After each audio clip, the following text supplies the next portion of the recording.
It's funny how one sentence can completely upend your life. I want a break. Those 4 words from my husband, Mark, started me on a roller coaster journey that I could never have anticipated. As I dove into a web of deception, betrayal, and cunning schemes, I realized that some games are far deadlier than they appear. Teaming up with my best friend, Jenna, we embarked on a mission that would not only test our wits, but the very fabric of our bonds.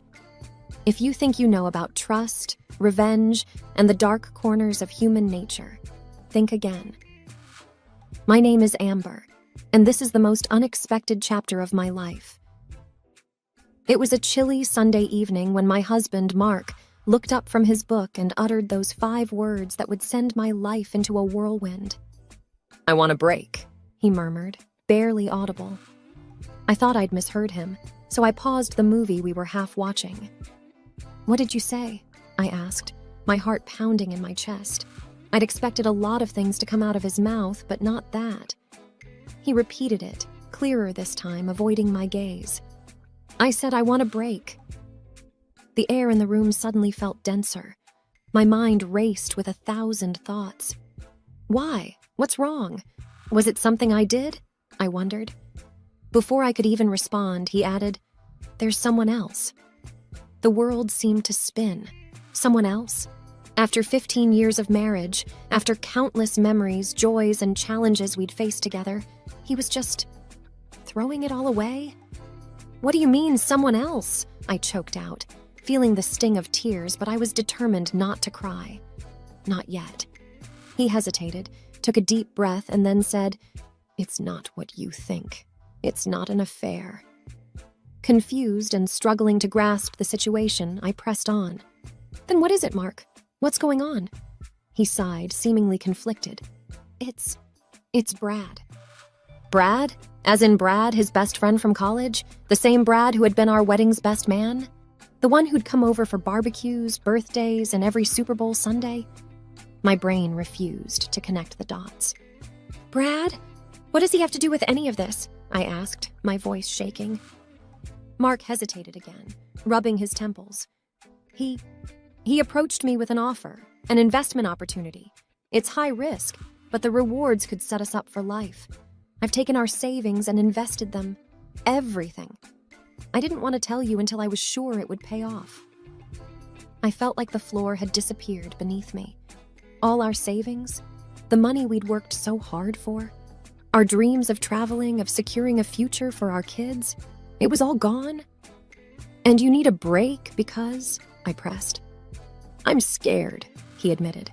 "If it fails, I've ruined our future. I needed some time to see it through without the pressure of explaining daily updates. I thought it would be easier for both of us."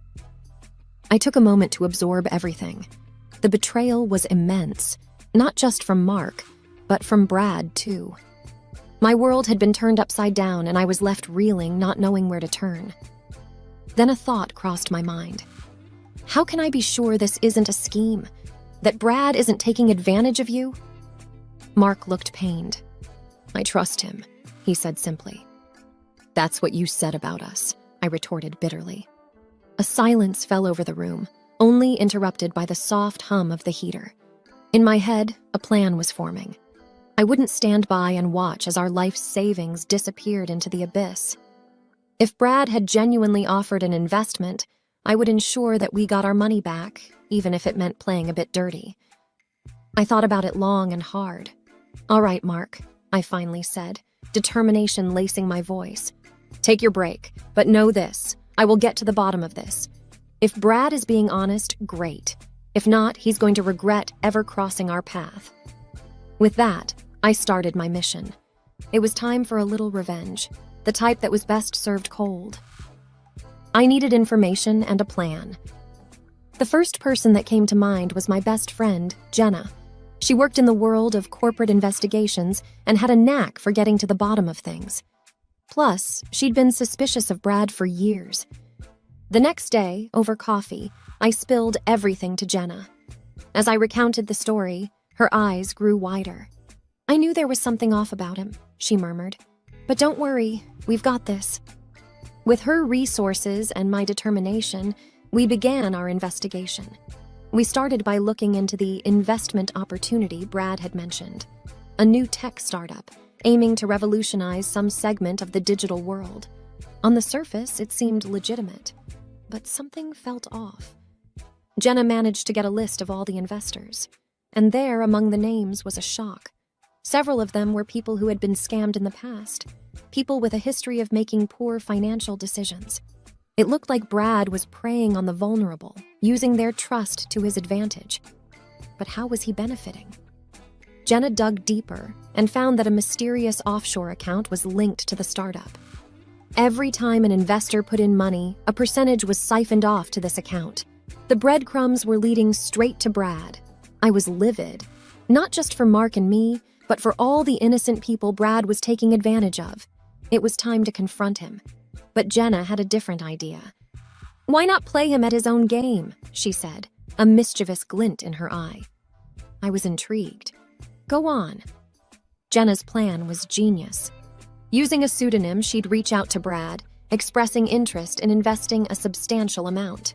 The catch: she'd insist on meeting the team behind the startup and seeing the operations firsthand. Brad took the bait.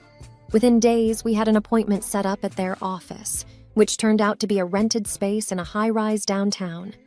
Disguised and with hidden cameras, Jenna and I entered the building. We were led into a posh office where a visibly nervous Brad greeted us. He introduced us to the team, a group of young folks who looked just as uneasy. As Jenna questioned them, it became evident that they had been hired for the day. The more we prodded, the more the story unraveled. The prototype they showed us was nothing more than a generic app, and their business plan was filled with buzzwords and no real substance. Finally, unable to take it any longer, I confronted Brad. Removing my disguise, I watched as recognition, then panic, flashed in his eyes. "I knew you were a scammer, Brad," I hissed, "but I never thought you'd sink so low." Brad tried to bluster his way out, but with the evidence we had, it was game over. Jenna discreetly passed the footage to the authorities. As we left the building, I felt a weight lifting off my shoulders. But there was still one more thing to do.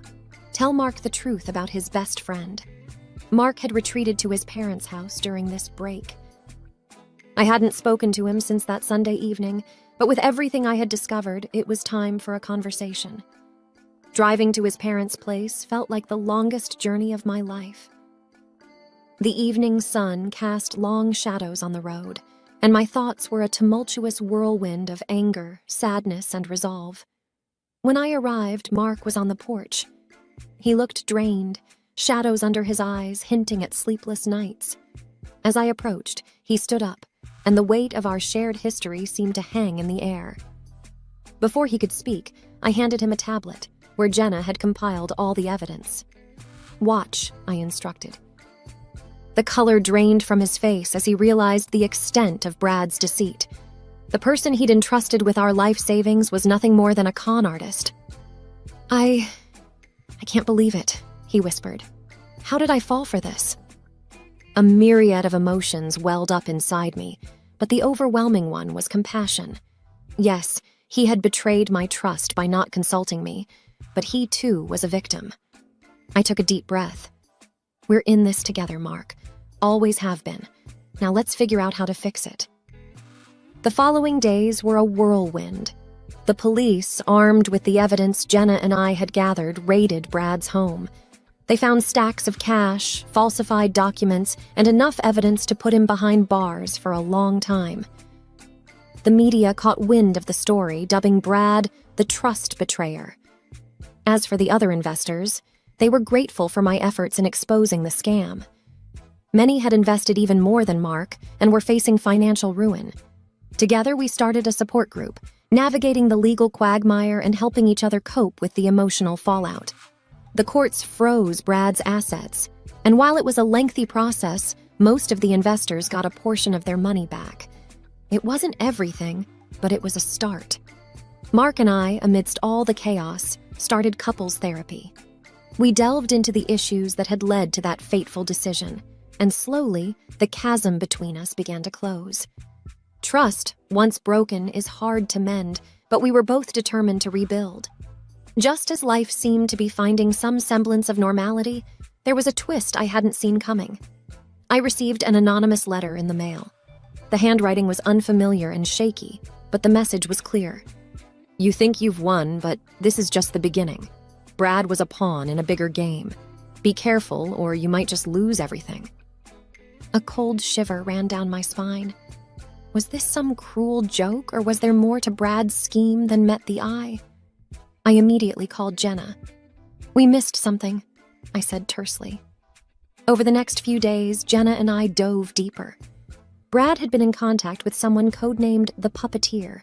Through encrypted emails, they had communicated extensively. The Puppeteer was the brains behind the operation, while Brad was just the face of the scam. The more we dug, the darker things became. The Puppeteer was linked to various shady dealings worldwide. They had a reputation for being elusive and had never been caught. But why target me with that letter? It didn't make sense until Jenna made a shocking discovery. Remember that night at the high-rise when we confronted Brad? She asked. I nodded. Well, there was someone else there, watching. Jenna showed me the footage from our hidden cameras. In the background, almost obscured by shadows, was a figure observing our confrontation. They left just before the police arrived. The realization was terrifying. The Puppeteer had been close, watching every move. They knew who I was and where I lived. I think they're threatened by you, Jenna mused. You managed to disrupt one of their biggest schemes. They're scared. But I didn't feel powerful or triumphant. I felt exposed and vulnerable. With Jenna's contacts, we heightened our security. Cameras, alarms, and even a personal security detail. I felt like I was in a thriller movie, but this was no fiction. My life, and that of my family, was at stake. Then, a breakthrough. One of Jenna's contacts in the tech world managed to trace a transaction back to the Puppeteer. It was a tiny slip on their part, but it was all we needed. We discovered their real identity. Clara Bennett, a former Wall Street genius who had turned rogue after a personal tragedy. With her intelligence and resources, she'd masterminded various schemes, defrauding innocent people of millions. Confronting her wouldn't be easy. She was careful, always 2 steps ahead, but Jenna had a plan. Jenna's plan was audacious. It involved playing Clara at her own game, using deceit and strategy. The only way to catch a snake is to become one, Jenna said cryptically. We started by leaking fake information about a supposed multi-million-dollar investment opportunity. The bait was designed to be irresistible to Clara, a tech innovation that promised to disrupt the entire industry. Jenna had connections with a couple of actors who posed as the inventors, giving interviews and showcasing their invention. Sure enough, within days, we got a bite. An anonymous offer came in to buy out the technology. We arranged a meeting to discuss the deal. Given Clara's caution, we knew she'd send a representative, but we were prepared. The meeting was set in a lavish penthouse suite, wired with hidden cameras and microphones. I posed as the assistant to the inventors, while Jenna stayed behind the scenes, coordinating with our security team. A sharp-looking woman in her 30s, undoubtedly Clara's right hand, arrived to negotiate. She was skeptical and shrewd, asking detailed questions about the tech. Our actor friends played their part to perfection, convincing her of the opportunity. After hours of negotiation, we had a signed contract, and most importantly, a direct line of communication to Clara. The representative made a call right there, discussing terms and the significant numbers involved. Using voice recognition software, we confirmed our suspicion. Clara Bennett was on the other line. Over the next few days, we staged a series of accidents, causing delays and increasing the pressure on Clara. We wanted her to get involved personally. And then, the moment we had been waiting for. Clara requested a face-to-face meeting. She wanted to see the tech herself and finalize the deal. The location was a secluded mansion, one of Clara's many hideouts. With our security detail and local law enforcement hidden nearby, Jenna and I walked into the lion's den. The atmosphere was thick with tension as Clara, a tall, imposing woman with piercing eyes, greeted us. I have to say, I'm impressed, she began, her voice dripping with condescension. But did you really think you could fool me? For a moment, my heart sank. Had she seen through our ruse? But then Jenna stepped forward, pulling out the signed contract. Actually, Clara, we did. The room erupted into chaos. Clara's guards tried to intervene, but they were no match for our team. Within minutes, Clara was in cuffs, the weight of her many crimes finally catching up to her. The aftermath was intense. The media went wild over the story of Clara Bennett's capture.